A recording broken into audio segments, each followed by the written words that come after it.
Computer, load program Vulcan Love Slave 7 and disengage safety protocols. I bet you've never seen a jam sandwich put there. Science Officer Synoiz, there's Hello. something different about you. Oh, I'm glad you noticed. I'm old and gayer than ever. Oh no. Oh no. Have you reached the Geesean pon far? I have. Fetch me Lee, fetch me Adam, and combine them both. Yeah, That is and one.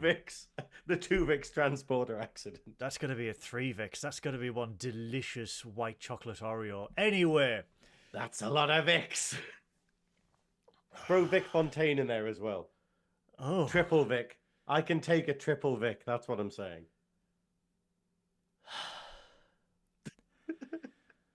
Space. Klingon's not enough, Goodwill. Hello, new viewers. Goodbye, new viewers. Space.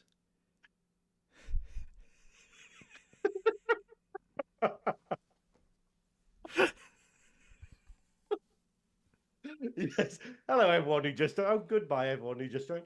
For those listening on the audio podcast, I don't know where to go. Anyway, space. OBS has disconnected from the server. That's how we like it. We'll try that again. Take 4. Space. The final frontier. Stop laughing, you old bastard. These are the voyages of the U.S.S. Not left. Fuck humor is all I have left. Take 5. Space. The final frontier. These are the voyages of the Starship Adequate. Our ongoing mission until we are cancelled and replaced by something far superior and better prepared. To review every episode and movie of Star Trek in existence. To seek out new guests and make them very uncomfortable. To boldly go where very many other Star Trek-based YouTube shows have gone before. Good evening, good afternoon, good morning, ladies and gentlemen, boys and girls, Treks and Trekkers of this fine planet Earth. I am Captain Goodwill. This is Trekking Up North, and joining me, as ever, is the delectable Geesean from the planet Honk, who has ascended this week to the level of Gilf. That's right, he is a goose I would like to fornicate with. It's Science Officer Synoiz! Hello! Hello. Hello, I'm old. You may recognize me as that person who was still on the screen earlier on. I have a message for you. I genuinely, what? I have a message for you. Oh. Happy birthday, Science Officer Synoiz. Dad? Happy birthday to you. His voice. Happy birthday, Science Officer Synoiz. Happy birthday to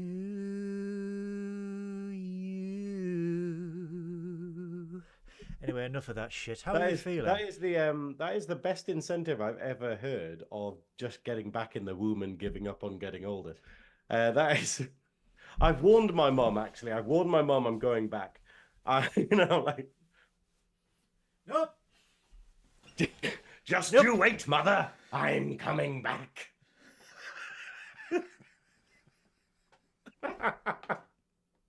Can you imagine how terrifying that would be if that was the reality of death? You just had to get back in. I have a vision of Mother Synoiz this week going, "Happy birthday, son," and all she hears in the distance, getting louder and louder, is just a leap. Yeah,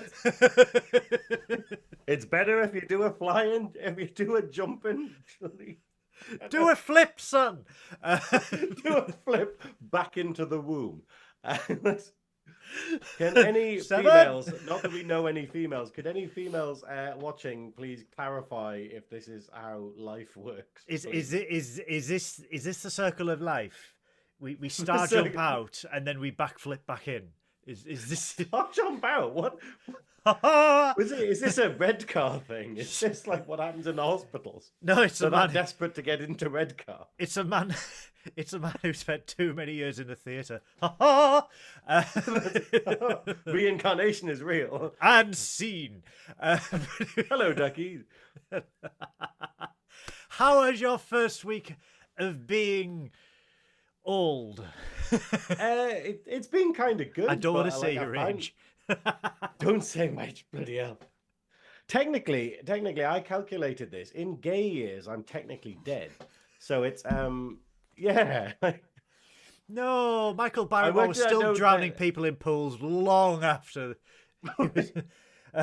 Michael Barrymore has basically become the gay Palpatine at this point, where you just kind of see him and you're like, I didn't even realize you were still alive. I'm sorry. Somehow, Barrymore returned. Somehow Michael Barrymore has survived.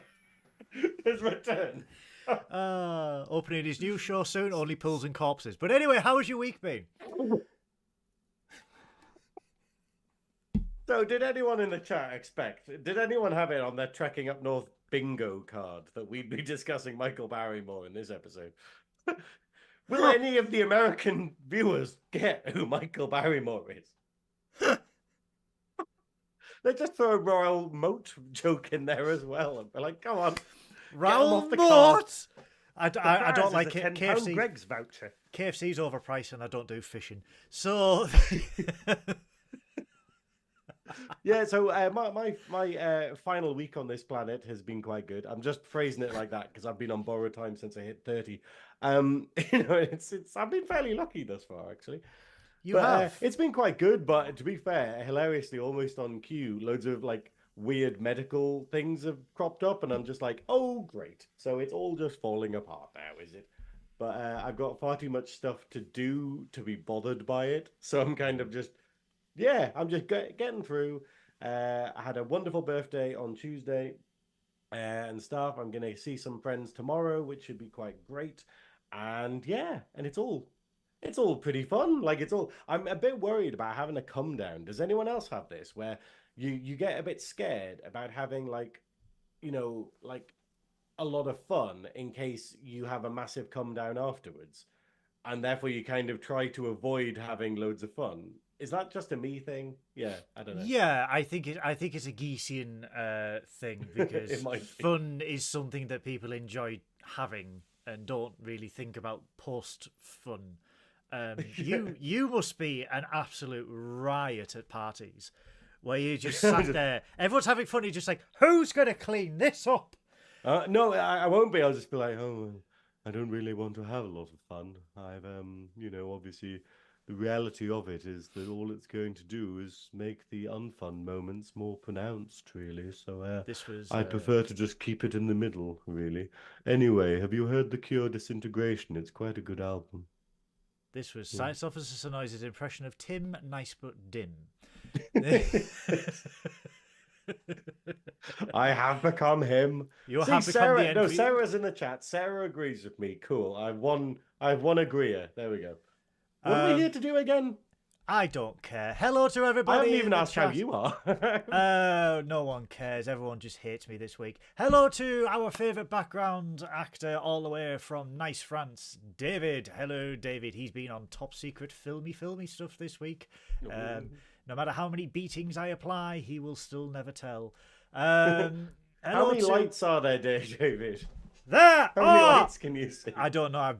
I blinded him. I want to say a big hello. I want to say a big hello to Christopher. Hello, Christopher. Oh.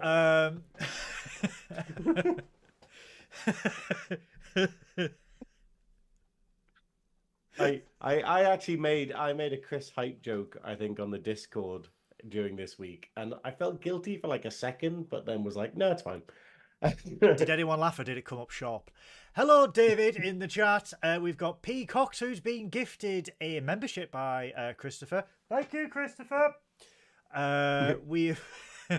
We have got Sarah Peaches, as we have mentioned, and we have got someone called Nerdai Upinuthe. I don't know who that is. It sounds like some sort of communist propaganda. But they're probably Icelandic or something, you know. I think they are, yes. Is it Bjork? Do they look like Bjork? I don't know. Does Paul wear a swan? Is she actually Icelandic? She's Icelandic. Am I just being really No, I'm allowed to actually. I'm allowed to be incredibly racist and incredibly intolerant now that I'm in my 40s. I can actually. You gave it away. What?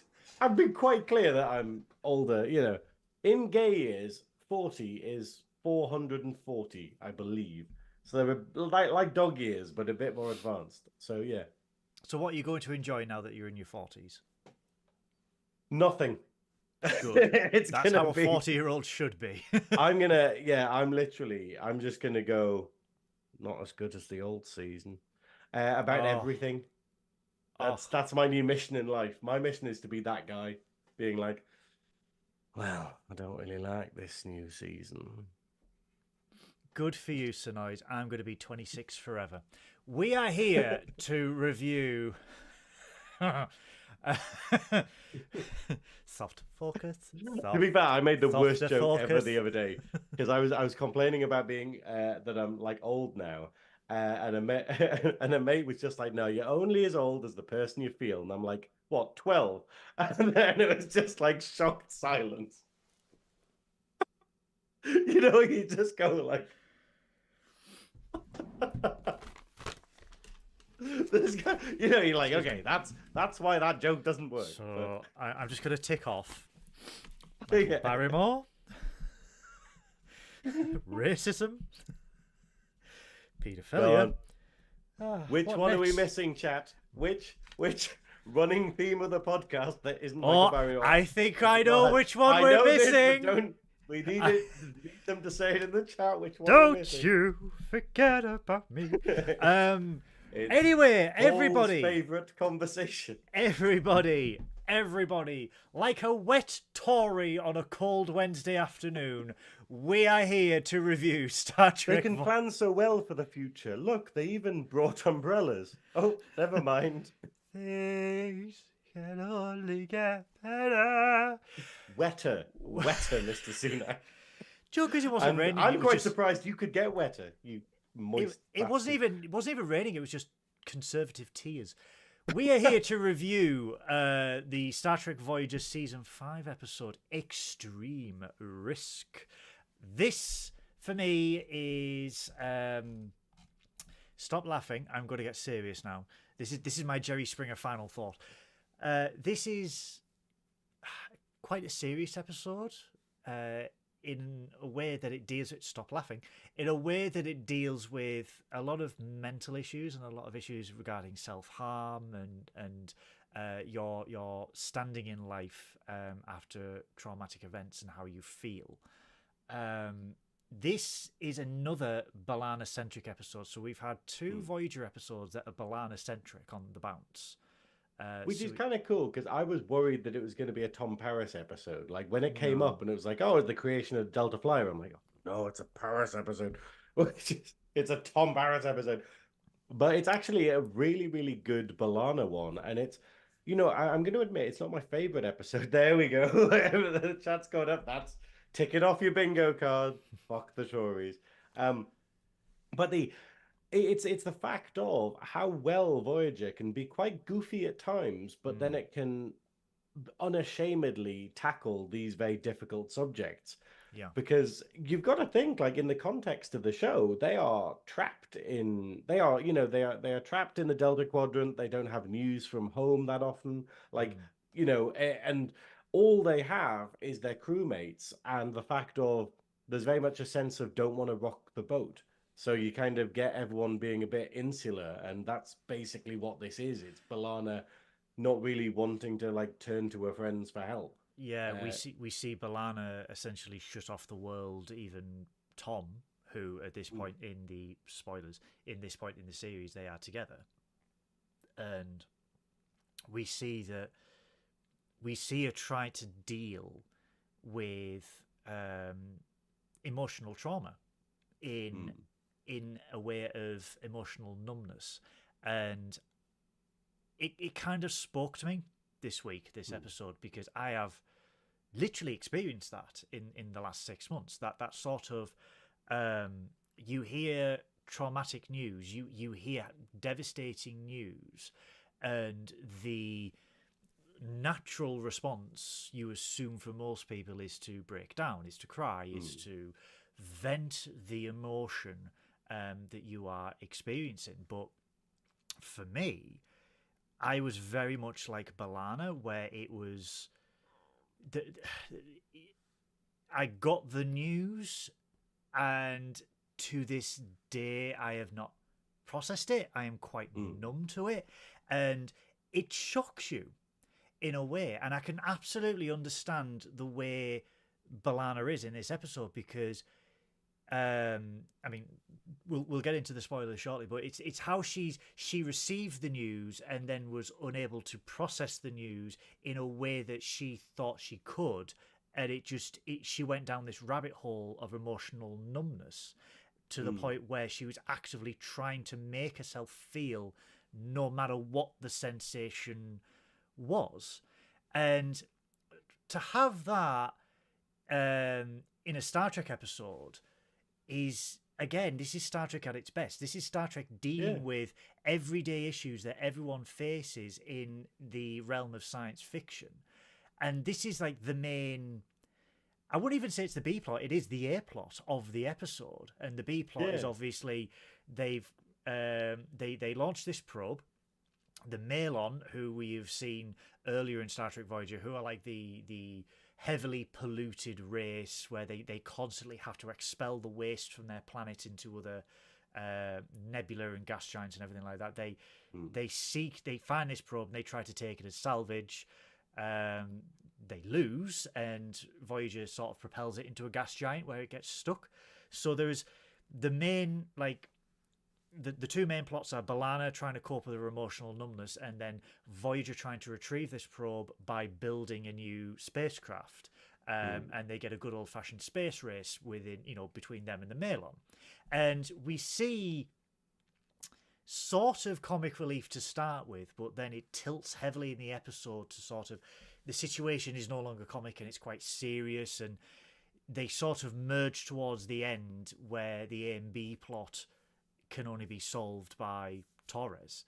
And it's just, it's a very personal episode for me with recent events, and I wanted to get your opinion. So the obviously they have to build a shuttle, and then we see with Torres, the opening of the episode, she's trying to do an atmospheric skydive, which was, by the way, the deleted scene. Like, it was inspired by the deleted scene from Star Trek Generations, because the original opening scene of Star Trek Generations wasn't the bottle, it was Kirk skydiving from high altitude in that very same suit that Torres is wearing. So it's a high altitude skydive. So this was a heavily inspired scene from Star Trek Generations that they couldn't fulfill. But we see her constantly like, this is on the holodeck obviously, but she's disabling the safety protocols constantly, and everyone's saying, the holograms are advising her this is dangerous, the computers are advising her this is dangerous, but she is doing it. And with the opening scene where she's caught mid-jump and reporting to engineering, and she's frustrated that she can't go through with it, and then even making her way to engineering, she's so unfocused on everything else, she gives 7 of 9 the task of dealing with this probe. And I just wanted to get, sorry, go on. Yeah, no, it's a okay, I'm gonna fuck it. Okay, yeah, let's go on. I'm gonna tear this to shreds slightly. Like, this holodeck thing, how does this work? Like, I have never, this thing where I keep talking, I keep going, look, the reason why Star Trek isn't Doctor Who is because it like has this consistency or this kind of believability and stuff, but the holodeck is still this black box of how does that work? Like, the room is this big, and yet you have 4 people in different locations who can't physically hear each other, like all operating at once. You're going like, that doesn't make any sense. And this is a perfect example of just being like, this doesn't make any sense. So how does it work? So Science. she's the holodeck is projecting her in a plane. So Yeah. she turns off the safety protocols and she jumps out of the plane. And then we see her like skydiving. But then she gets a call from, is it Chakotay? No, is it Chakotay. Janeway No, being it's like, hey, yeah, yeah. Chakotay saying, hey, you've got to come to the bridge, do this mission. And then she sort of stops, but she stops midair. And then it basically like the ends program. And then she's floating in midair. And then she kind of puts her feet back down on the ground. And I'm like, how would she get hurt in this? What was the point of the safety protocols? Would it be that the holodeck would project the floor, smacking her in the face or something? Like, would it create the ground and smash it into her if she can't actually be falling? And was it manifesting particles, clouds, shooting upwards into her face to simulate gravity? Or I would I don't know. It makes no sense at all. So the rationing. Hang on, let me just do the Picard maneuver so I can get some Trek tech. The rationing would be the holodeck disabled the gravity in the plating, so she had the ability, and then she's. Well, why didn't she just fall down then at the end? Yeah, like... wind resistance. I don't know. I genuinely don't know. See what I mean though? Where it's like, it's just this thing of like it's a very odd episode because I'm gonna be honest. I know we do our reviews at the end usually, but it's the fact of B'Elanna's stuff in this is great. Yes. Like, the actual emotional aspect and what they're trying to do with that story is great. But there's loads of bits that annoy me about the episode, and considering how positive I've been in the last couple of weeks and stuff, it is just like going, okay, so I know when it stands out that you go, how did this happen? But like for instance, like we've also got Janeway being terrible through this entire episode. I have got a note about this. She is like awful. She's really bad in this episode, and you're just sitting there being like, what's happened? Like, and I think this might be the problem with the Dabo wheel, where we're kind of going, are we missing this out of context? Like, have we missed the prior episodes that kind of explain a lot more about people's motivations or how they are in this? Or have they just written it to be like, hey, Janeway is... Like, I don't think so. Yeah, I think... the morals are a bit weird because it literally has her being like, okay, so what we'll do is we'll get the probe, we'll put it into the gas giant. So basically, the probe is getting hijacked by the is it Melon? Yeah, the Melon. And they've got an attractor beam. So basically, she goes, okay, what we'll do is we'll redirect the probe into the gas giant, knowing full well that if the people follow it, they will die. So she kills a whole ship full of people by doing that maneuver. And then at the end of the episode, spoilers, she basically has it where they're struggling and they're stuck in the atmosphere. And she's like, no, let's just not help them. And just fucks off. I literally wrote, Janeway fucks off. Yeah. Like, could have helped them. No, let's not bother. And then we have it where it's just going, well, to be fair, if you were willing to kill the whole ship of them previously when they were trying to steal the probe, why is the space race happening? Why don't you just shoot on them and kill them? Why don't you just blow up the people that are there and then take your time making the probe? Like, right. It's a bit of a sort of, it's like that kind of thing of going, morals only apply in a situation. It's like, you can only shoot someone during war. You can't do it outside of war. And you're like, hang on, what? What's the rule here? It's like, it's still murder, Janeway in this episode represents Janeway at her worst, I think. It's heavily implied, and you can't even defend it by saying it's, you haven't seen the last few episodes. It's like, no. Like, this is the third episode of season 5. Like, if the Melon were a massive threat, like the Borg or something, where it's like, hey, keeping them alive or dealing with them at all is going to be absolute, like the Hirogen or something, where it's like, there's no actual dealing with them, we just have to fight or, like, flee. But the Melon have never been done, they're never sort of done that way. They're just people. They just picked, hey, here's the people who are going to die this episode. Bearing in mind the first freighter implodes, chasing after the probe, and then They eventually recover it, and then they hightail it away, leaving the second Melon freighter to struggle to save their crew. And you're just like, this is very questionable morals from Janeway again. And it's like, there's no take need the for high it. ground. Like Yeah. it's the whole help them out and then sort of just leave them. But yeah, it's all a bit weird. But it's the fact that no one questions it, and it feels a bit like they had a different writer for this one, but I haven't actually checked who wrote it. But So yeah. but so and the other thing that annoyed me about the beginning is it's a bit science. It'll like the holodeck. It's a bit science weird, where it's the idea of going, okay, so this probe is 2 days away from them. Do they say 2 hours? 2 hours? Okay, Yeah. so not even at warp 9 or something can they get there in under 2 hours, and yet they're still able to communicate with it and control the probe from that far with no time delay whatsoever. Yeah, instantaneously. And you're a bit like, control how it. do sensors work? Like, Yeah. how can you use your sensor? You know, like it's that thing. It's like I say, it's very like currency in DS9, where you're like, it doesn't quite make any consistent It's sense. very plot devices Plot device, are used in this episode for the convenience of moving the plot along. Whereas you would say, oh well, look at the best of both worlds, where a transmission from Federation HQ would get to the Enterprise 4 hours later, and then these are like, oh well, this probe's 2 hours away at warp, like a maximum warp, but we can just control it instantaneously from this. And the other thing I had to think about was, if you did not want the Melon to acquire this probe, self-destruct. Yeah. Just destroy it. What is so important about the probe? Yeah. That it's like, but it's this idea of like, Janeway's just like, I'm happy flying it into a gas giant, but it's so important that we need to get it back. And you're like, you just flew it into a really dangerous thing. It's just like, what is so important about this probe that warranted the deaths of an entire freighter? Like the whole episode, it's the fact of we've had so many amazing episodes of Trek in the past couple of months, where we basically go, whoa, the A plot, the B plot, the C plot, they're all kind of intertwined together and they're all equally important to each other.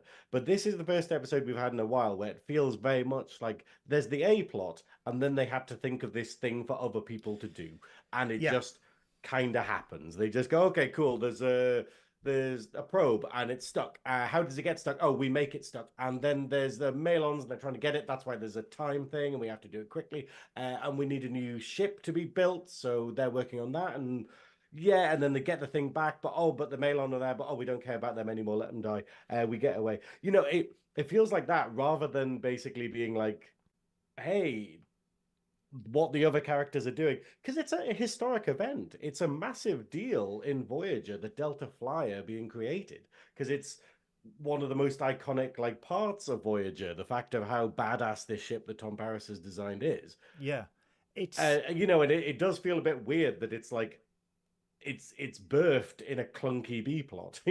It's worthy of its own episode, very much like Torres's story was worthy of its own episode. That could have been a deeply personal, intimate episode where we see the day-to-day of the engineer, of the engineer of Voyager change over a certain amount of time, and we see her descent into isolationism, into being an introvert and coping with the news that because the reason why she has become introverted and is trying to hurt herself is that in one of the rare transmissions they got from the Alpha Quadrant was the Marquis, who her and Chakotay and other crew were part of, are all dead.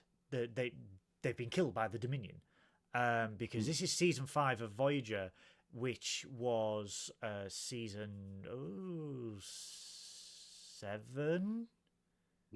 or 6 or 7 It's probably of the DS9. end of the Dominion War, basically. So it's heavily into the Dominion War. So this like main protagonist of early DS9, these upstarters, these rebels that were upsetting not only the Federation but the Cardassians because they're on the border, they're wiped out.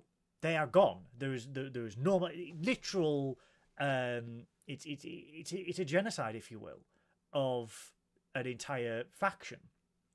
And yeah, it's the idea of how like doomed it's how doomed they are, like the Marquis. Yeah. It's the fact of, even Cisco kills a lot of them. Like, it's Yeah. this idea of they are very much seen as, DS9 is very much about resistance and terrorism and the fighting for a cause, but then it's the fact of it's how that cause is viewed depends on what side you're on. Where it's Yeah. this idea of and the fact is that B'Elanna getting the news of just being like, oh, there was nothing I could do about it. There's absolutely nothing. And I like the thing that I find most wonderful about this episode, like you were saying, is her reaction to everything is a common reaction, I think, and people don't realize it, and you don't usually get it in media. Usually with media, you get someone immediately being upset and going to crying and sort of like turning to people. But then, yeah, there's loads of different ways to respond to grief. Like, So I had it when I needed to grieve, like last year. It's the fact of my reaction was like, just not feeling anything. You yeah. feel numb, like B'Elanna does in this, and then the emotion still comes through. Like it's the fact of like I found myself like not really knowing how to deal with it, not knowing how to actually respond or how I should be acting, and questioning how I was acting constantly, but finding myself like randomly crying. Like I would just randomly start crying, and it was just like not about a particular thought or anything. It was just the body going, hey, this is this is what you're meant to be doing. And B'Elanna, like seeing B'Elanna process it this way by just indifference to stuff and also pushing coping mechanisms away that you usually would. Like when I'm unhappy, when we're all unhappy, we have like, oh, I do this thing and it cheers me up. Oh, I watch some Trek and it cheers me up. Oh, I do this. But then when it's so bad, you kind of go, well, I'm not going to do that thing. I'm not going to have those banana pancakes because what if they get corrupted by this horribleness I'm feeling Yeah. in a weird way? You become and so numb. we see her Yeah. not dealing with things in a usual way, not turning to her friends, not turning to Paris, and isolating herself away from things and just not dealing with it. But yeah, that was my speech. It's I agree because it spoke to me quite a lot after events over the last year, because you think about when a situation is going to happen, how are you going to react? And I always thought I would be bawling and I'll be crying, and it happens, and as excuse the technical jargon, your body goes into safe mode because it hits you. Except there's still an internet connection. Yeah. Yeah. It's sort of, you don't like, no one plans it, no one expects it, but then when it hits you, like for me, I went into safe mode, and it was just, there was no emotion, there was no, there was nothing, there was a numbness. And very much like what Torres was doing here, the coping mechanisms that you have been using, the ability to try and find that escape or process something, no longer become relevant, no longer become viable. And you run the fear of, if I try and do this thing, this will be tainted. If I can't feel from this event, if I try to use this as a coping mechanism and I can't feel from it, that will forever be tainted because I can no longer use that as a coping mechanism going forward. So it very much speaks to me, because you sit there and people have probably felt this, where you just sit. You don't do anything, you don't watch anything, you don't play anything, you just sit and you try and process. And people what we see here is B'Elanna, after seemingly weeks of that, weeks of just sitting, not processing anything, she's looking for a way to feel alive again. Yeah, and again, it's very, very much that you try to process it, so then you try to feel feelings again, not anger, not any one emotion, anything to reassure you that you are not broken, that you are still human. And it's very much the way that B'Elanna takes it. She goes down the route, she goes down the Klingon route, shall we say, of pain. Because if she can feel the pain and she can feel the fear, then she knows that she, that she is still capable of grieving, of feeling, and processing. Yeah. And we see in this episode where her risks get more and more dangerous throughout, to the point where when they're doing a stress test on the hull, she goes to the holodeck. Again, she disables the safety protocols, but the ship, like Voyager itself, is attacked and she gets knocked out. So there is no one. Well, this is before we get to that, I just want to make a point about like how in this case it's using the holodeck and dangerous activities in the same way that we would have people doing self-harm and whatnot, where it's that idea of a lot of the time when people talk about their experience self-harming, because it's something that honestly, I think the wonderful thing about getting older is realizing and accepting that you can't know everything, that you can't know everything and you can't understand everything. And it's kind of comforting because you just go, oh, I should stop trying. Because there's loads of experiences that I haven't had, and I hear a lot from people, and you just have to kind of not nod and smile, but you have to be like, I have no experience of that. I can't feel that. So I'm just going to take on board what you're saying and like appreciate your experience of it. And and self-harm is definitely one of those things, because I've been in horrible dark places, but it's the idea of I've never gone, oh, I need to do that. And I quite like that it deals with, it kind of broaches that subject in the Trek way, not unusual, where we go, hey, it's racism, but it's using aliens as a metaphor. Hey, it's sexuality, but it's using aliens as a metaphor. In this, it's kind of going, we can't really have someone self-harming on a primetime TV show, so we're going to do dangerous holodeck situations. And the whole thing is, it kind of leads you the same way, where the whole episode we're going, why is she trying to kill herself? Why is B'Elanna trying to off herself? Oh, can't use the real words on YouTube. Unalive. Let's see if we get a glitch. Yay. Let's see if the connection cuts out. But cross it off your finger card. But it's the idea of, we kind of were led in that direction. But that's the reality. People who self-harm, they're not trying to do that. It's the whole thing of it. It's, you assume that, and it's not. And the episode does a wonderful job in the A-plot of leading us in that arc of going, no, she's trying to feel alive again. She's trying to shake the ennui of depression, basically, of grief. But this is the thing, and this is what Torres openly says to Chakotay when Chakotay confronts her about what she has been doing. And she turns out, I am not trying to unalive myself. And I hate the internet. It's such the bollocks. internet. But let's not have serious conversations. But we know children might watch.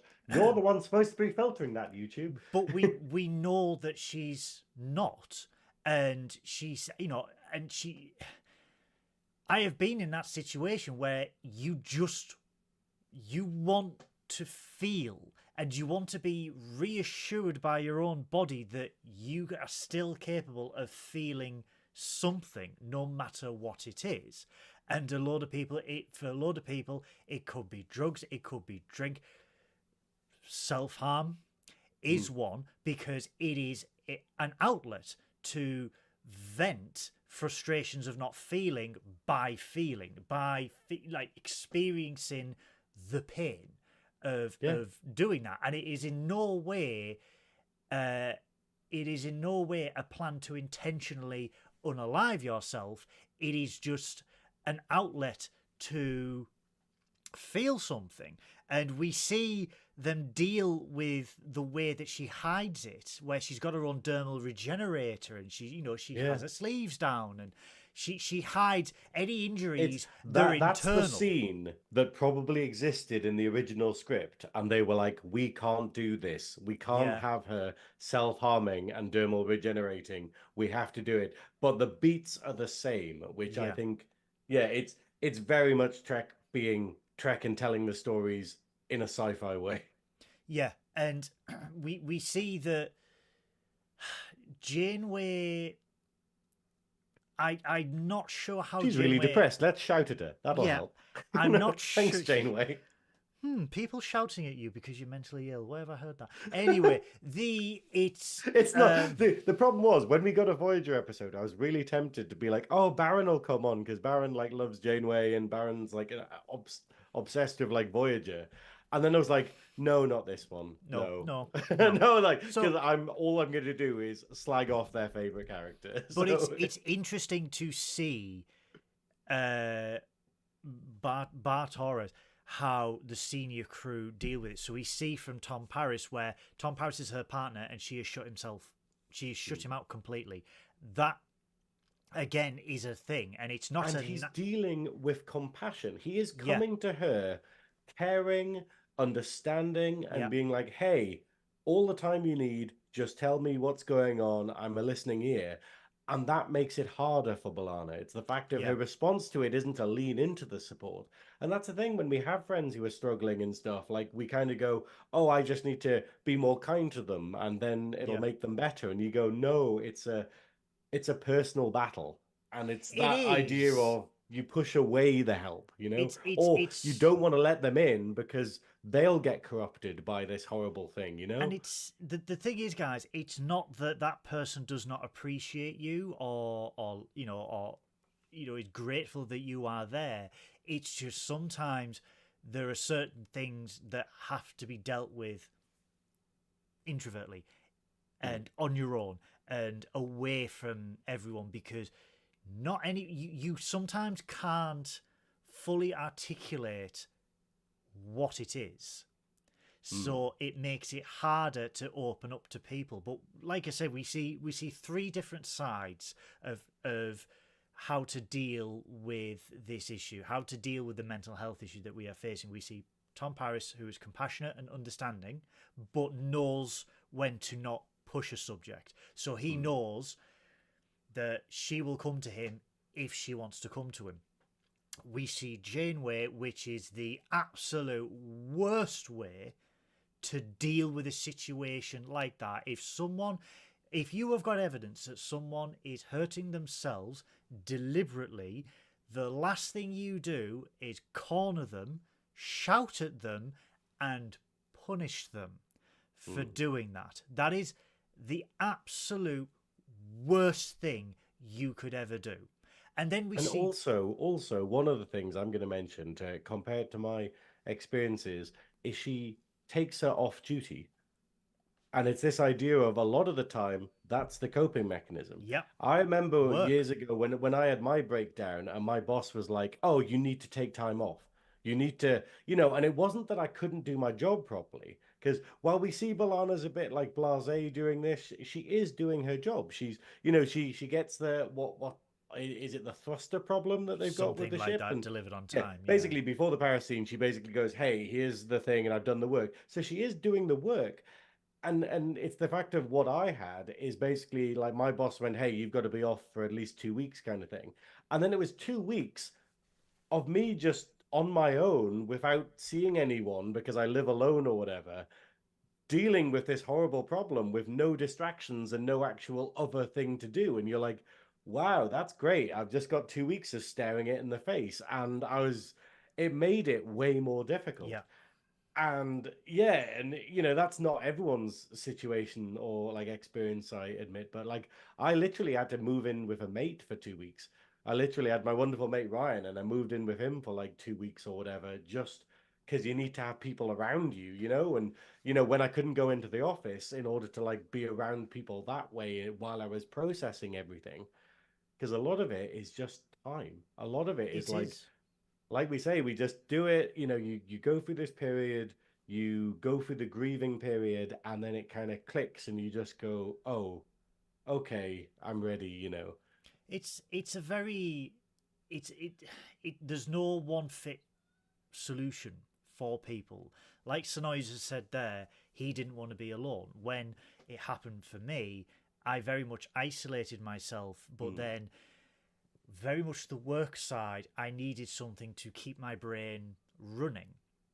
Yeah. So I Because renovated. otherwise, all you're going to do is think about the thing. And Thing. most of the time, you can't do anything about the thing. You can't make a friend come back to life. You can't make a big life decision or something that has a time limit. You can't make that happen faster. You can't, like it's all this stuff. You can't make yourself have more money. You can't, all these problems that people really struggle with. You just go, great, just sit down and think about them. That'll fix them. So Anxiety tries to teach us that yeah. if you think about a problem too much, you can fix it. And you're like, no, like sometimes you just have to wait for things to hit the fan and deal with them when that happens, which is good advice from me, I think. But my coping mechanism would be working, but it's sort of, when it happened with me, I threw myself into house renovations.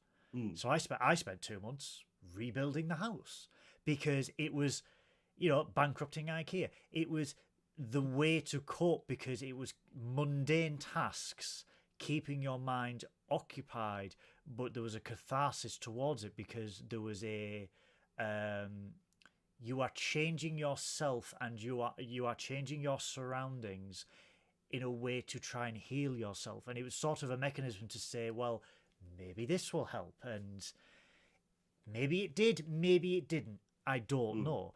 But we see Janeway be the worst possible person that Torres needed in that situation. But then we see Chakotay, who is the best friend that we all need. That's just like, I know you want to be alone. I know this is something you don't want to talk about, but I'm going to kick down your fucking door.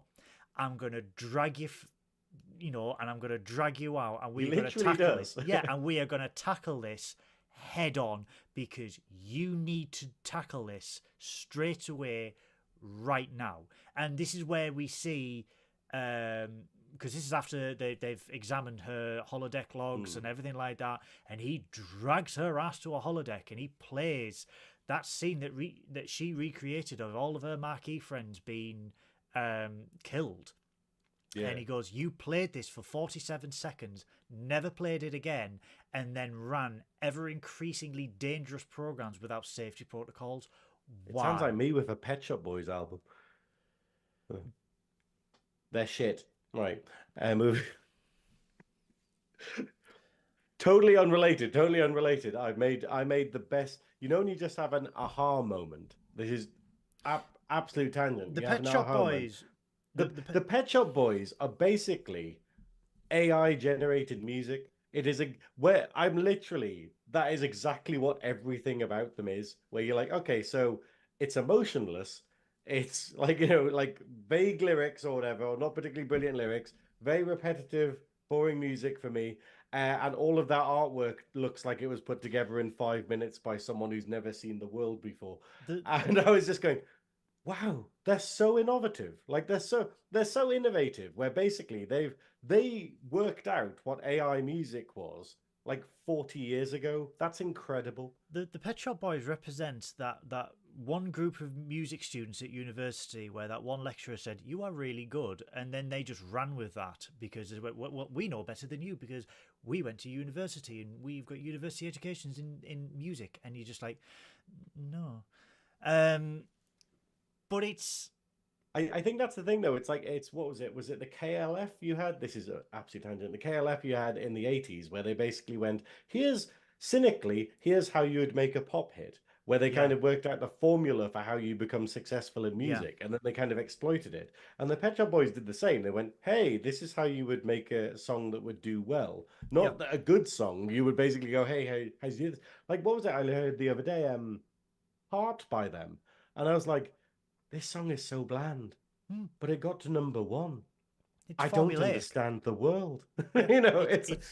It's I know it's got Ian McKellen in the video, but you are just sitting there being like, there's nothing to this. This is elevator music of pop. It's literally university coursework, the band. So sorry, thank you everyone for putting up with my random tirade about the We're definitely not bitter about people at university. No, nothing. No. Fucking university people coming over here with all their degrees and stuff. Thank you, Tories, for increasing my repayment by 5 years. So for those listening, we were too serious. I'm sorry, we were going too deeply into the episode and for those on the audio themes podcast, and stuff. For those on the audio podcast, Captain Goodwill places a "fuck the Tories" sticker on the front of the screen. Carry on. There we go. That's for the people listening. But I will say though, it's the episode, for all I'm saying that it's written badly for the B plot, for the A plot, it's really well done because we see this distinction. Because you could look at the Chakotay character and confuse it with the Janeway character, but also confuse it with the Paris character, where you're just going, Paris is the one coming to them and saying, hey, here's compassion, here's I'm here for you, I'll do whatever kind of thing. And then you've got Chakotay being like, hey, I'm here for you, but I'm going to make you, and being forceful. And I had this because I lost, separate incident, but basically like when I was really in a depression, I had two wonderful friends who like massively helped me through it, but they became a coping mechanism. Yeah. They ran the risk of the Paris character here, where I went, oh, I can deal with the problem by not dealing with the problem, by not facing it and not really processing it, by just depending on them. And literally, I ruined their lives. Like the fact of I needed to see them every day and I was constantly texting and whatnot. And whenever I was with them, all I could do was talk about myself. Like, wow, people say that I'm like a selfless person nowadays. Obviously I talk about myself a lot, but a selfless person, but that's only because I burned all of that out of me years ago by being the most needy, horrible bastard in the whole world. It's like now out of that chrysalis I can have empathy, and it's that thing of that's the risk of the Paris character. Leaning into the person who is going to listen to you is that you might not process it. You might just take and not deal with it. Whereas Chakotay is very much what my friend who I stayed with was, who was literally like, we are going to fucking do stuff about this. What are, here, what are the bullet points? What can we do? What can we do that? Like making sure I was busy, making sure that I was facing up to stuff and aware of the reality. And it's like tearing a plaster off, but it's helping. And I think it's kind of good to get that. And sorry, total crazy rant there, but that's what I felt in these characters represented. And Janeway is very much the bad manager being like, I think I know what you need. You need to just not be here. And it's like,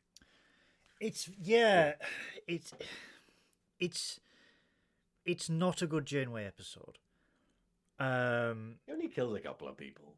But frankly, was Janeway needed at all at any point in this episode? No, you could have done an episode without Janeway. Yeah. Although I will say, fucking shout out to Vorik.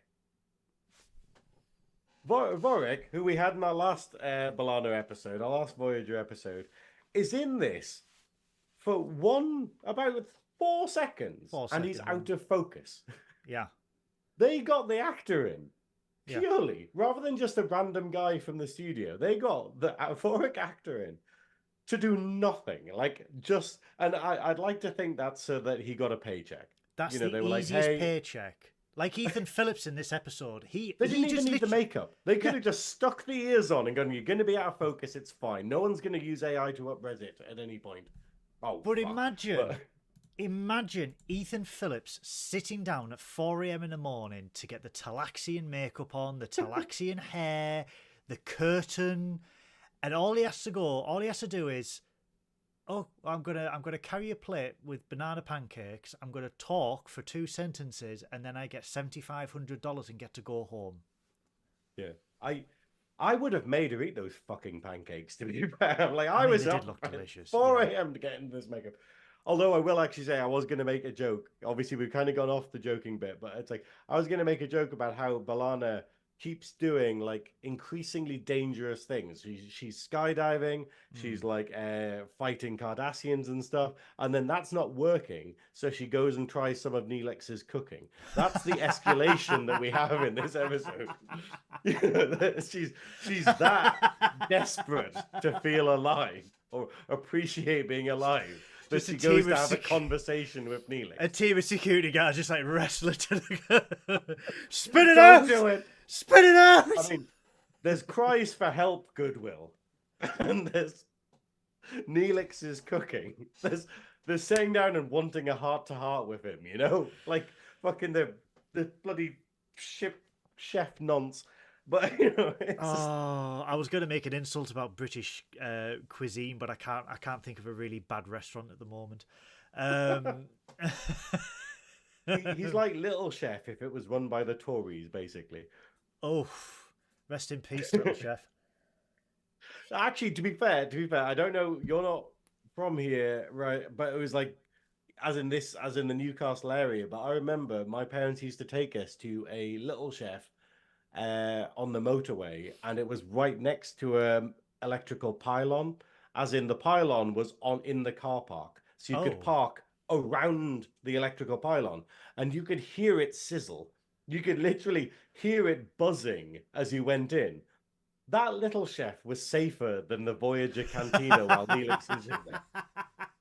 You know, that had less long-term lasting damage than Neelix's banana pancakes. So she got away safe, I think. So you were recommending that Torres disables the safety protocols and goes into the Little Chef under the pylon at Newcastle. Do you think she said that before she walked into the canteen? Knowing Neelix was there, she's like, computer disengage safety protocol. But she couldn't hear it. This is real life. And they're like, Yeah. It doesn't matter. She couldn't hear it, but she'd already backed herself into a corner. Oh, Ethan Phillips, we do love you. It wouldn't be an episode of Trekking Up North if I didn't insult Neelix, basically. Paris's hot rod 20th century love really shines in the other plot for the Delta Flyer when it right there, like, install fins. Well, we want to make it look badass to other people, and I'm just like, I kind of get it. But the whole Captain Proton with the levers and the actual buttons and stuff, he's like, I'm sick of touch screens. I want to feel real buttons. I kind of like this, though. Like, the fact of, it is true that he is very much going, I want actual knobs and dials and stuff, and they don't need them. But I kind of appreciate that, because in my living room, I've got the flip switches. Yeah. You know, where it's like, rather than a light switch, it's like the actual little switches. And I've got like heavy ones, so you get this nice click when you turn them on. Ooh. But what I did is I put them upside down. So when you go into the room, you flip them up rather than down, because it just feels better. And and there's this tactile aspect that I can appreciate with this. What I pull from this, though, what I pull from the whole Delta Flyer arc is Tuvok's quotes. Because Tuvok is just like, we are not designing a hot rod. And I just love the way he says that. It's just it's so middle-aged man who doesn't understand the youth of today, isn't it? I think the whole thing about, like, we have two characters, and it's weird because they should be butting heads because they're playing the same role. But we have both Seven of Nine and Tuvok being the straight man in these scenes. And it really, really works. Yeah. Where they're basically, so they're just kind of, because we've got it where we're demonstrating we're demonstrating like how disconnected and how sort of unengaging B'Elanna is being during this period by having everyone wind her up. By being Seven, who is her like total opposite on the ship. basically just being a bitch, like basically going, like, oh, I've worked out a better way to do this thing, or oh, I've taken away your design and I'm going to use this one. And Balana's like, yeah, it's fine, whatever, go on, do Yeah, whatever. she's not And bouncing off 7 of 9 like she normally does. Yeah. yeah, she should be full Klingon mode, arguing with her and sort of going, no, we're going to do this, we're going to take it to Janeway and whatnot, and being the battle axe that she usually is. Yeah. And obviously, in the way we have Tuvok being antagonistic to Paris, and it's just brilliant. Like, it's the amount of quotes we get from Tuvok in this episode is, yeah, I think what those two save the B plot. Yeah, they do. They do. Because without Tuvok at 7 of 9 to rein Tom in. Hold on, Lee fell asleep. I love it. I was talking to Lee earlier about how he's like, oh, the kid's away. I can finally have a great night with my wife and stuff. And then he's like, I fell asleep. It's just like, really, Lee? Really? Lee and his missus are peak coupling, where they have a night away from the child and the first thing they do is fall asleep. Yeah. That is peak couple. You are very lucky to have this opportunity. Get as much sleep as you need because you will need You could tell I don't have any kids. It's like, because a friend of mine who's literally just had his second kid, they had it where the grandparents were looking after them for a night, and I'm like, oh, have you got anything planned? And they're like, we're going to go to bed at 7 and we'll sleep until 8 a.m. maybe. It's dare to dream. It feels naughty. Like when you get to a certain oh god, we're going to go back to age talk, but it feels naughty where by a certain I'm in my age, noughties. That's the problem. But by a certain age, there is an undisclosed and undiscussed excitement about it gets to about 9 o'clock. You've watched an episode of something. The next episode is about to come on and you go, do I watch this in the living room or do I go to bed and watch it in bed? And it's like the excitement, the undertones of like, it's so naughty and forbidden, but no one's going to notice. Yeah. And this is me with like, I could sit there. I'm watching Monk at the moment. I'm going through Monk. I love Monk. Yeah. I'm watching a Monk. Yes. Yeah. I was like, Nobody that sounds partner. interesting. Let me see your bum hole. But we are. That's a clip. But so it gets to an episode and then I'm just like, do I watch this in the living room or do I go to bed and watch it on the TV in bed? I'm so naughty. But then it always like descends to falling asleep.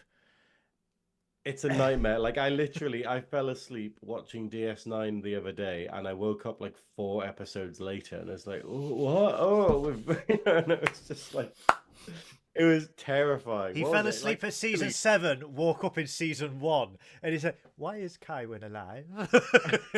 What was it? What episode was it? I fell asleep during one of them, and then it was it was really. So funny. The thing is, my brain knows what it's doing because I woke up at the beginning of In the Pale Moonlight, and I was like, oh, yeah, can't miss this one. And it was like this little alert thing, but yeah, turned it off and actually got to sleep. But yeah. Enough about our age. But overall, though, I say this is a middle-of-the-road episode because we have a cracking B'Elanna plot. Absolutely amazing. We just have a few problems with Janeway, her conduct with B'Elanna, and generally throughout the episode, and the fact that the Delta Flyer arc, shall we say, I think that could have had its own episode. I think they could have done something a little bit better with it. See, the problem is, okay, it could have had its own episode, but that would have been a Paris episode. So fundamentally, I disagree with its existence. Okay, but what have you got against Tom Paris? Go. I'm just bored. I'm genuinely bored. No, actually, if I'm going to be perfectly honest, like this is a really sort of privileged gay problem, but it's the fact of he should be the heartthrob of the series, and he's just not. Like, you know that thing where you just go, you should be really attractive, and you're just not, and it's like.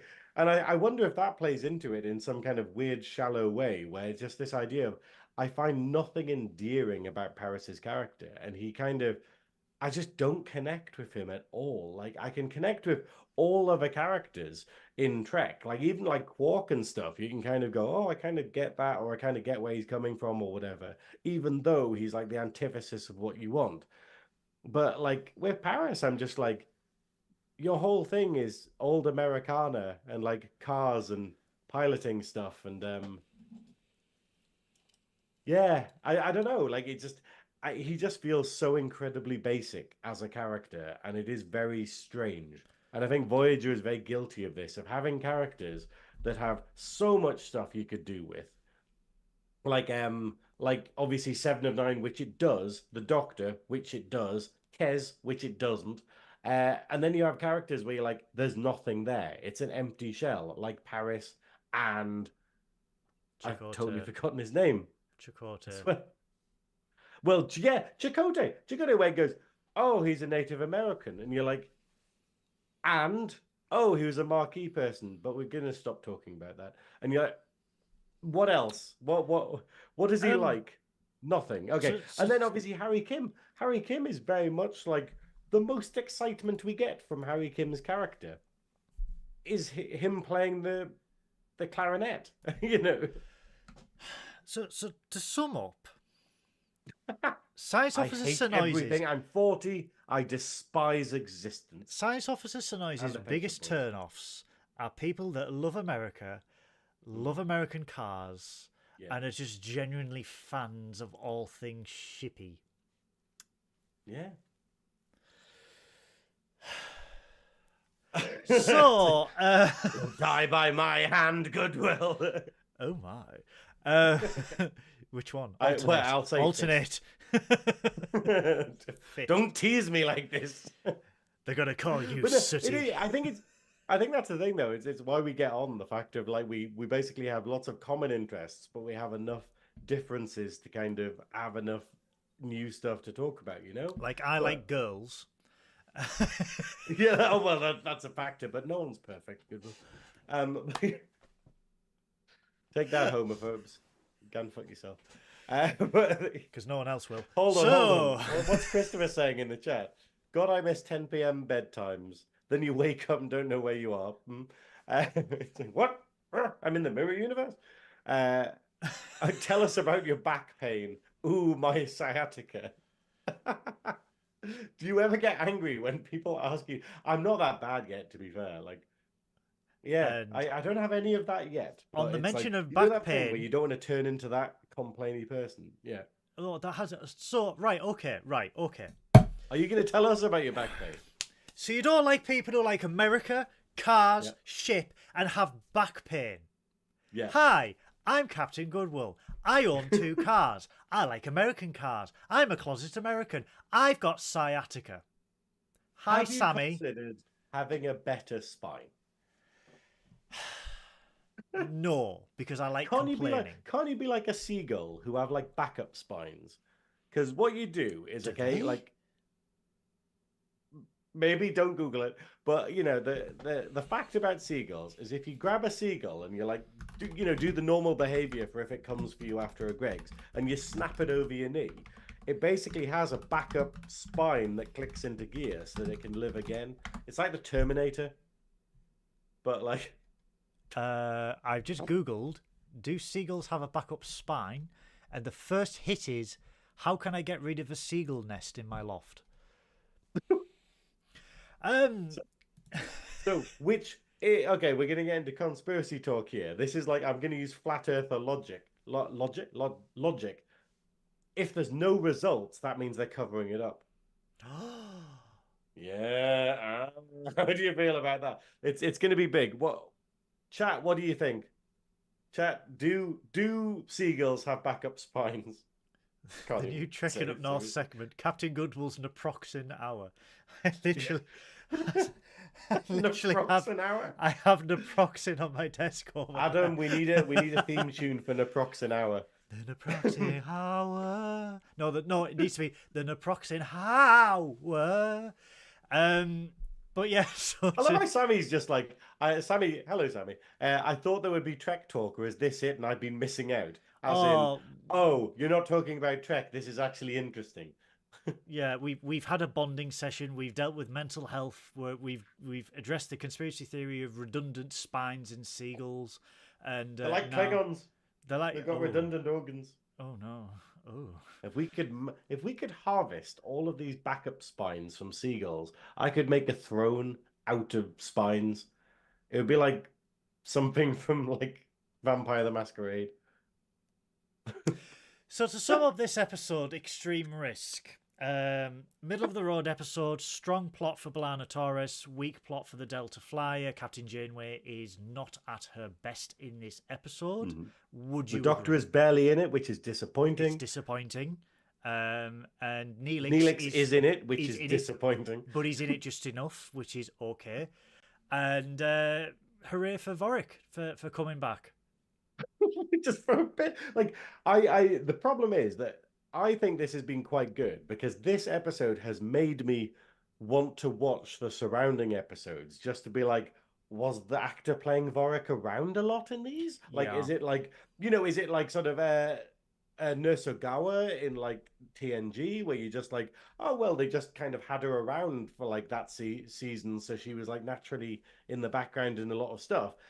Or did they just specifically go, hey, Vorik, we need you back. Okay, we need you back for this episode so you can be blurry, out of focus, and in the background. You are going to shine a blue light on a metal plate. Oh, okay. Yeah. And you will get just money. like, ka-ching. Yeah, exactly. I would do that. Yep. So that was. Have you got any notes before we end the review? I have. What are we doing? 7 being a bitch. That's just a note. That's But just it's like season 5. I do quite like. I will give Paris cred for how he begrudgingly compliments Tuvok by basically going like, yeah, your shield designs are amazing and stuff like that, and he's just, and the fact that he says it like it hurts him. But it's also Tuvok. quite sneaky because he can sense that they are going to let him build his ship. So if he compliments the senior staff, he greases the wheels a little bit. Yeah. We have an amazing Tuvok line, but by proxy, where basically when B'Elanna is talking to Neelix, Neelix is like, oh, my security training is going really well. Tuvok told me that I'm not completely inept. It's just the idea that is a compliment. There is one line I want to mention. Okay. I need to find it in my little notes. There we go. Tuvok says the basic design elements are adequate. We got a shout out in this week's Star Trek Voyager, so I'm taking that one. I'm running with it. That's it. We got a shout out. We are adequate. And then Tom Paris replies with, "That's high praise from you." It is. It is. I mean, but what we have, like what we get in the end, is we basically have it where they test out the Delta Flyer. They've gone in this space race with this other, the Milon, who have been creating their own flyer in order to get to the probe. They go on the thing, and then basically, as B'Elanna expected, where the microfractures that start appearing in the hull are dangerous and they start tearing the ship apart. Naturally, we get that Star Trek thing where we just go, hey, this is the most dangerous mission possible. Let's put our main characters on it. Let's not put like red shirts on. Let's literally get our chief engineer, our head of astrometrics, or is 7 like the head science officer at this point? Yeah, I was talking about this the other day where I was going like, okay, who's my favorite science officer out of like Spock, Jadzia, T'Pol, and then you're just like, Jadzia. And then I'm like, does Voyager have one? Like, Jadzia. I assume it's 7, but always Jadzia. Oh, it is. That was the decision, but I was like, wait, does Voyager have all? She's sort of she's not ranked, but yeah, she's like science. I thought she was. I thought she was specifically the chief science officer. No, she's got no rank. She's not in Starfleet. She's just ops. Yeah, she's not in Starfleet at all. No. Anyway,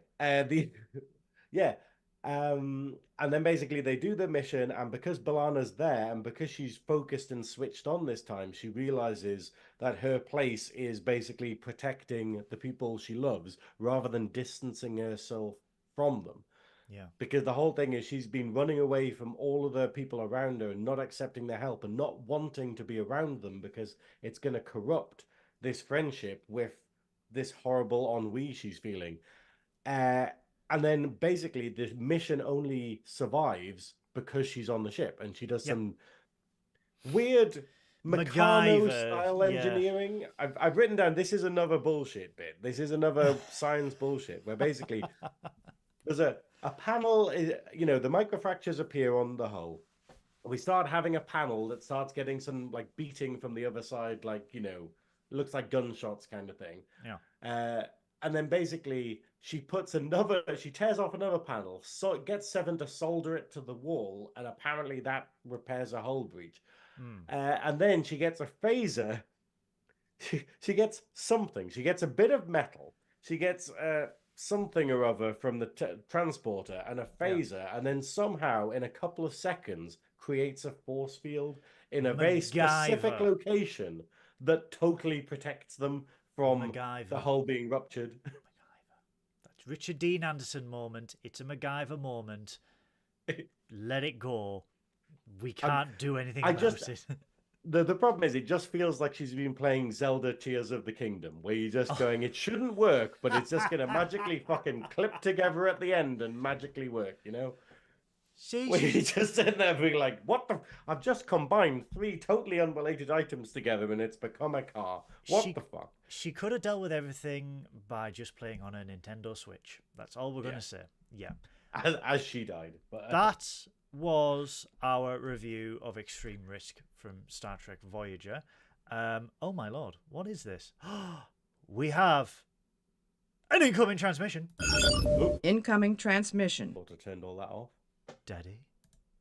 Oh, there is no dabber wheel in the next episode of Trekking Up North, because the next episode of Trekking Up North is a movie episode. And we are... Hold on. That's not the title of the movie. What image have you used here? I have spiced it up. Frontier. Frontier. Because I thought doing it in another language may make it more enjoyable. In shit Canadian. In shit Canadian, yeah. Maybe I could appreciate it more in French. On the next episode of Trekking Up North, me and Science Officer Synoiz and a special guest will be... Is it God? What does God need with a podcast? We will be reviewing Star Trek V, The Final Frontier. And this was very nearly the Final say Frontier. It properly. Say it, it's on the poster, Goodwill. Say it properly. Le Star Trek 5, The Ultime Frontier. I apologize to any French people, but you put yourself in this situation. I apologize for any French people for you being French. But this will be... Yeah, I'm just gonna I apologize for any French people. Right, yeah. Okay. We didn't make I'm gonna be shot on sight the next time I go to Euro Disney. They're gonna have snipers. I mean, you're going to be the only person at Euro Disney, so they'll be like, oh, juste l'heure. Juste l'heure. My children need wine. How to calm down a 4-year-old in France. Wine. Hello, Itchy and Scratchy Land. On peut vomiter. My last paycheck bounce. French conventions at all. Funny enough, we don't get a lot of French listeners. I wonder why. But we are... Merde. Even a French captain was played by a Yorkshireman because he could do it better. We are reviewing... Oh, I'm spicy. I've had too many root beers, that's what it is. Star Trek V, The Final Frontier. Arguably the worst Star Trek movie of the 6, I will say. A certain... Well, this is why I'm saying arguably. This worse than the motion picture. Is it actually possible? I have an opinion. But you will have to tune in to the next episode of Trekking Up North to listen to that opinion, because this is a certain someone's favourite movie and I am concerned for his mental health. Hi, Mark. But This is Mark's favourite movie. This is Mark's favourite Star Trek movie. You're lucky you're pretty. You're lucky you're wearing a cap. Christopher's just sat there in the chat going, Dabbo! He's the only person just shouting it. Yeah, that's it. Nobody's doing. This is the hilarious thing. I was because what we had the wonderful Joe Border posting in the Nerdy Up North Discord in our lovely little trekking up north section. Yes. A video of themselves doing Dabbo. So basically, it was a video of them watching the podcast and then yelling Dabbo, and I was like, I love this. This is so weird. So I'm like, I think we need to make that a thing, and then obviously we have that realization on the 1 week where we don't have the wheel of a month. We will do it for the next Dabbo Wheel episode, which will obviously be the Star Trek Sing L'Ultime Frontier. That's a song. Star Trek song. What was the un, deux, trois, Quatre cent six, quatre cent six, avec son fils, sept, huit, neuf, dix, onze, and earth.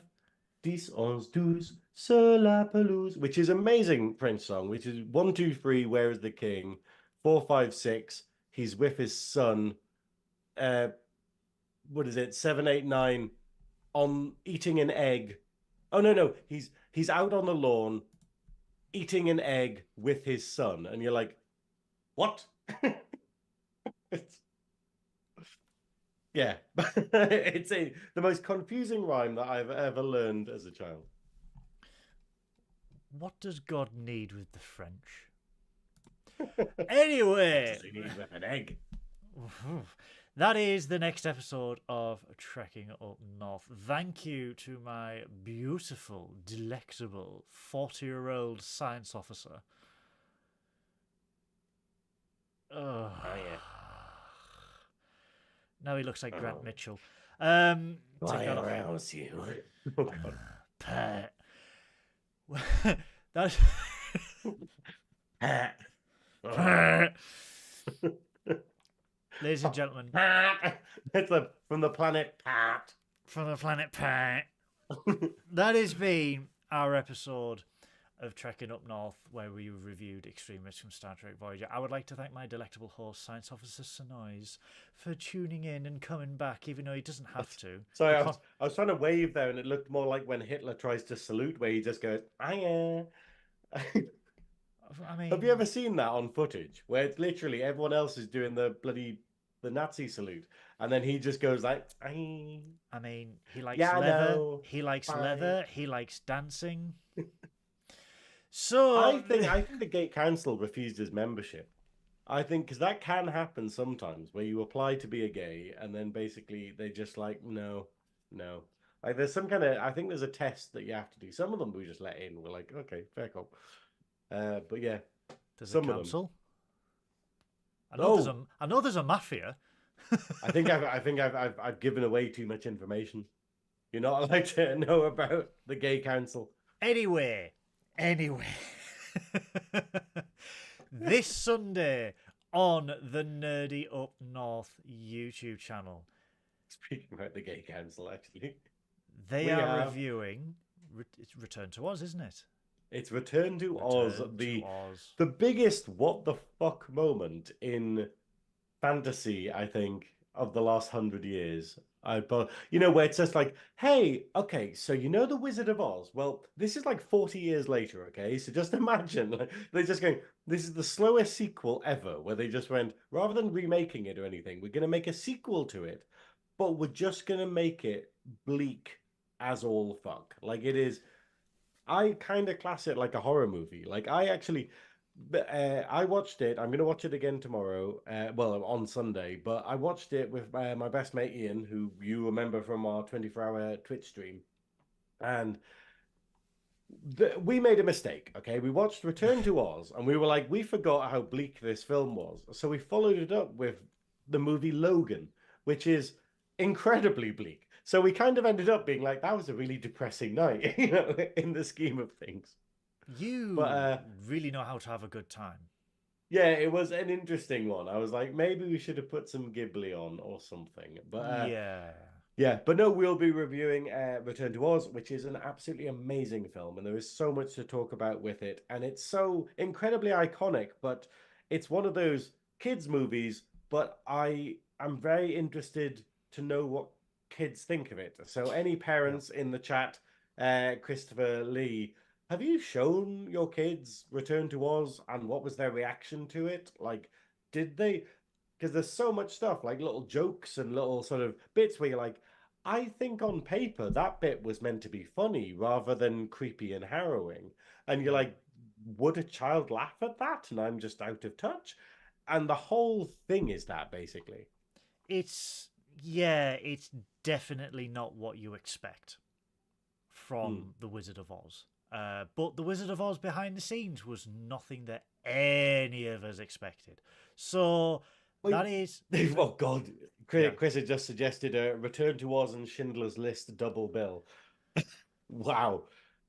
Yeah, but another that's the alternative to not having a holodeck that you can turn the safety protocols off on. I might as well just watch EastEnders. To be fair, Um, my mate Mark, we did make him because he gets very emotional about films because he's a very sort of sensitive like person emotionally. So we watched Schindler's List followed by Grave of the Fireflies, which and we think we actually came close to breaking him, if I'm perfectly honest, you are because it was sick. just so fucking bleak. You are sick. And then we've got Monsters Up North on Monday. The Twitchy Boys will no doubt be on next week as well. So we've got a lot coming up on the Nerdy Up North YouTube channel and Twitch channel. Links can be found down below for all of our social medias. If you like this video, please, please, please, please, please, please click that like button. Get that subscribe button ticked as well. And the little bell, get a little tickle, why don't you, while you're there, because we Give it a tickle. we will give it a little tickle, all right then. I love that the chat is shocked at like the idea that we watched those two films together. You can you can donate to thevelvetsnatch.com/donate to help Charlie Carter, and what was the other charity? I've drawn a blank. Pride Action North. We have Pride Charlie Action Carter North. Foundation, which is a wonderful foundation where basically what they do is they support parents of kids with chronic or terminal illnesses. So it's that idea where basically they will pay your bills for you. They have like packages that they can do for you and whatnot. Because if you need to leave work in order to care for a sick child, it's the factor of you don't want to have all of the financial worries Yeah, associated with that hitting you at the same time. yeah. And also, I didn't realize this originally, but after chatting to them, they'll also support if you've lost a child, because it's that idea of during that grieving process, the last thing you want to do is basically go, oh, I've got to do this and I've I've got to got to keep the go to lights on and work. I've got to, Yeah, which is wonderful. And obviously, Pride Action North, which is the only, you know, charity that supports mental health for LGBT individuals in the Northeast in terms of basically going, hey, you need counseling, we will help you. Because it's not as if the fucking Tories are going to support anything like that, are they? You know, for anyone right now, especially. July the 4th. Rishi Sunak's leaving drinks. Let's make it happen. We can get something slightly closer to the center if we're lucky. But yeah, there we go. Fuck cancer. Fuck But cancer. yeah. Also, I So have to tell you that I will be yeah, oh we have sorry, I'm going on. We have the most exciting thing that I really want everyone to take part in that June, as part of my fundraising for these two wonderful charities. I'm going to be doing an online egg decorating contest because I am an egg. So what we're going to be doing is you can pay £5 to enter, and then you can basically decorate an egg, or if you're vegan and you don't like that, you can do like a stone or I don't know, a ping pong ball or something round basically. And you can decorate it however you want. You can make it a fabulous drag queen. You can make it a Trek character. You can do whatever you want. It's like when you were back in school, but without the teachers touching you. and you pay £5 to enter. You post it on Instagram with a code that you get from me, and then what I'll do is at the end of June, I will have a live stream of me looking at all the entries, commenting upon them, and then I'll pick out some winners, which should be wonderful. But it's a great way to see how creative everyone can be, you know? Can I decorate Paul? It has to be a real egg. It can't be, Aw. yeah, it can't be a pop vinyl collector. Breaking news We're cancelled. from the mother. Love to Graham. Loved to Graham. Ah, yeah. Love to Graham. Okay, I've always said loved. I was like, oh, yeah. And that's what I want. I want No. love No. from the past. No. Don't you dare. Don't you dare. You leave my mother Hello, alone. Mama Goodwill. How are you? Oh. Is Mama Goodwill going to be joining us for Le Ultime Frontier? Star Trek song. Star Trek song. Le Ultime Frontier. We shall do the review in all French. Oh no. It'd just be 30 seconds of us going, Je t'adore! The only thing I would get out of that is just seeing what Paul's bloody AI subtitles come out with afterwards. You can't even keep up with bloody normal words. Never mind. All you see is just something shit Canadian. Gibbers in French. So please donate to the Velvet Snatch's website. The link is in the description below. Below that link, we've got a link to Nina's donate. To get her a parachute so that when she lands, she doesn't do a Taurus and makes a splatter on the ground. Nina needs a parachute. Let's get her that parachute because she'll just jump regardless. And How about if we raise loads of money, we will turn the safety protocols off?